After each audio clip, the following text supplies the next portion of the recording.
Morning, everybody. Welcome to CBSN Minnesota Daybreaker. I'm Jason DeRusha. Nice to be hanging out with you this morning. Appreciate you spending some time with us as we bring you up to speed on the latest news and weather. Let's start with the weather.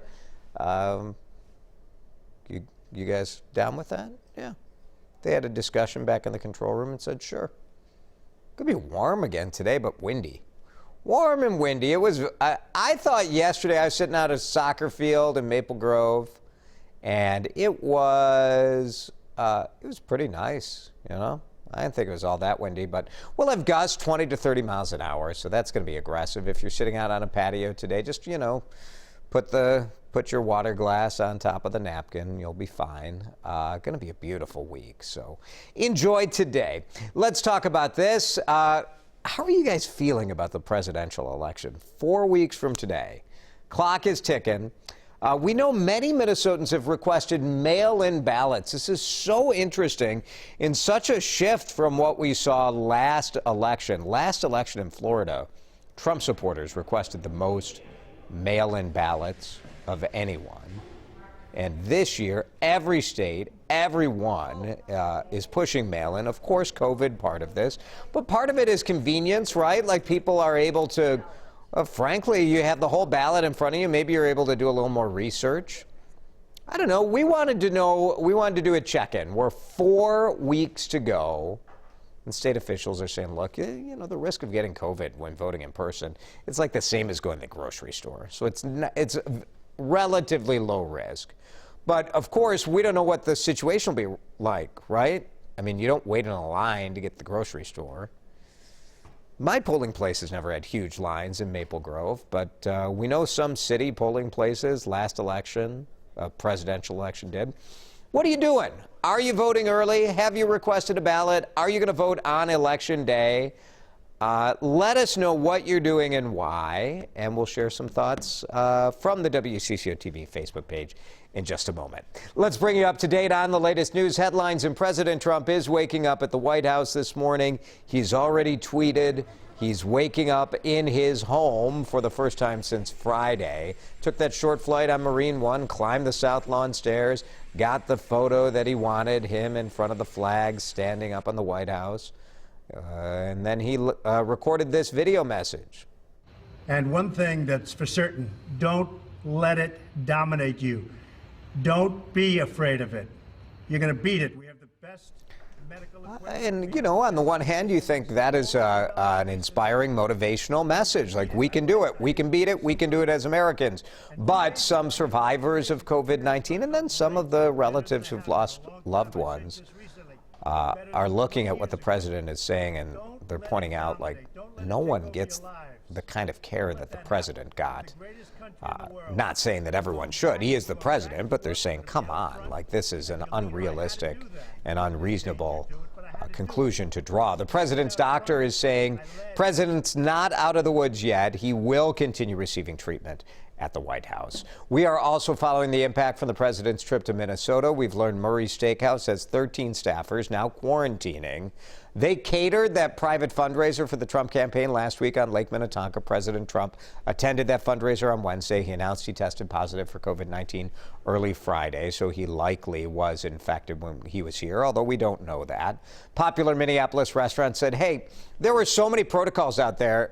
At no point did any staff members get close to the president, but Murray's just playing it safe by quarantining those staff members. So far, and we should underscore, we have not heard of any Minnesotans who have tested positive after exposure to the president or at any of these events so far, so we'll keep tracking that. Joe Biden was on the campaign trail in Florida yesterday. He met with voters. He did a town hall on NBC News. He said he was not surprised at the president's diagnosis, and he said that the president should listen to the scientists and support masks. A lot of questions about their next debate. 9 days away on October 15th. It's a town hall format. The Trump campaign said the president intends to participate. Biden says if the scientists say it's safe and the distances are safe, then he thinks it's fine.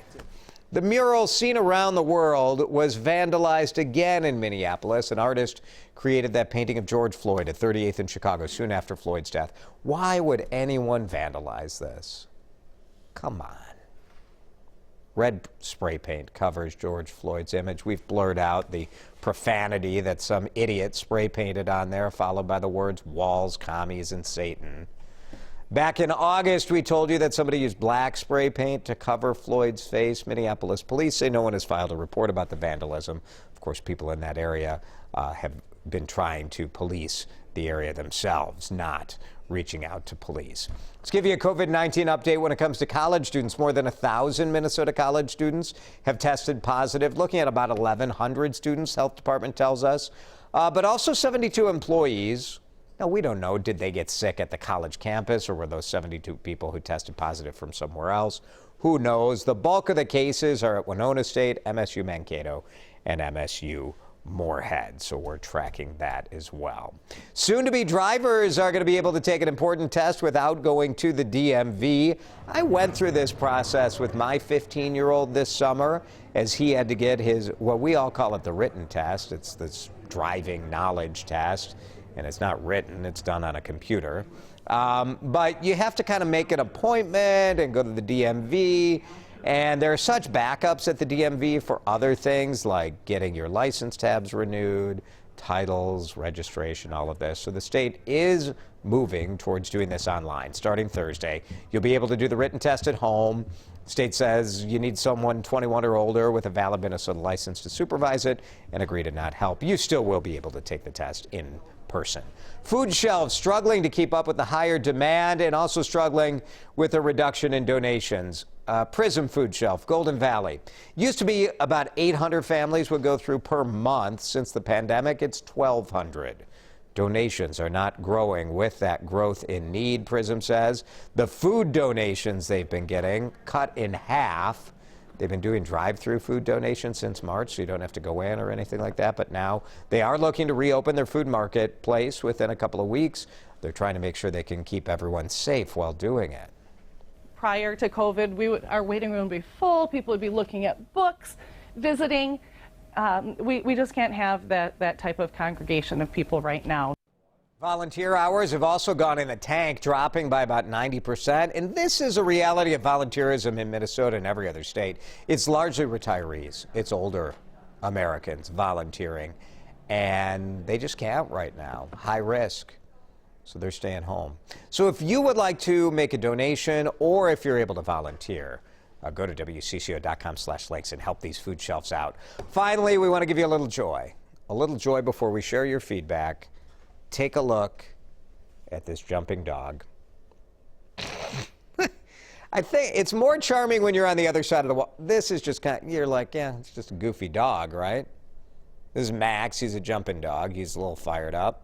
Max is highly caffeinated. It's very funny on the other side of the wall, right? You just see that dog head kind of popping over. Look at the other dog nearby. These dogs are just going bananas. Of course, he's got his own Facebook page, his own hashtag as well. Max, the jumping dog. Pretty great. All right, let's get back to today's talker. WCCO's digital manager, Eric, is with us. Eric? I myself voted yesterday. Oh, you did? Yep. That's right. I saw off. you post that. Your voted sticker. How come you didn't wait? What if some big scandal erupts in the next coming weeks? Well, in the news business, we tend to have to work on election day, very long hours, so that's kind of why I did it early. Yeah, makes sense. You don't have a cushy anchor job like me where I'm just rolling out of here at 11:30, right? Right, exactly. Yeah, I get it. Joanne said, I voted by absentee ballot and mailed it in. I checked the Secretary of State website, and it took 2 days for my ballot to be received. Wow. Yeah. I love that you can track your ballot, you know? I mean, people are nervous about this, and let's be honest, some of the people nervous about mail-in voting are legitimately concerned, and some people are feigning nervousness in order to try to reduce turnout. Right. I got the mail-in ballot, but I just dropped it off. Dropped it off. That's probably what I would do. Drop it off. Easy. Brittany says, I'm voting in person on election day. I know I could do a mail-in and it would be fine, but part of me worries it could still be lost even though I can track it. Yeah. I mean, if you want to be sure, show up and do it, right? Right. Yeah, makes sense, Brittany. Dean said, have had mail-in ballots for years in our township already. Oh, yeah. Got used to it. It's pretty convenient. I mean, I like the tradition of going on the day. Yeah. And I do worry a little bit about this idea that we're we're voting so early that like some of the issues don't get fully fleshed out. But the truth is, like, most people know where they're going to 95% of the people know who they're voting for. Yep. To me, it's not the presidential race. It's the other stuff. Like, I've got city council in my town, school board. I mean, it's stuff where the nice thing about the mail-in voting is you can sit there and have your computer and do some research, and then you've got your ballot. Like, I do think that's nice. Maybe people will be more informed on the lower ballot stuff. Right. And Diana says, I live in a small town, so there won't be a big crowd. I'll vote in person on the day of. Good. Nice. I don't know. I think it's all good. I think it's great that people are getting out there and voting. And So long as you vote. So long as you vote, yeah. And you're informed about it. I think that's great. If you're not informed, if you're dumb, for example, don't vote. Like, I don't need dumb people canceling out my well thought out vote, right? You looked at Ballotpedia 5 minutes before you filled your ballot out. That's my advice. If you're a dumb person, don't vote. Thank you. That's very motivational, and I'm sure we'll cut this into a public service announcement with the national anthem playing in the background. Thank you guys for hanging out on CBSN Minnesota.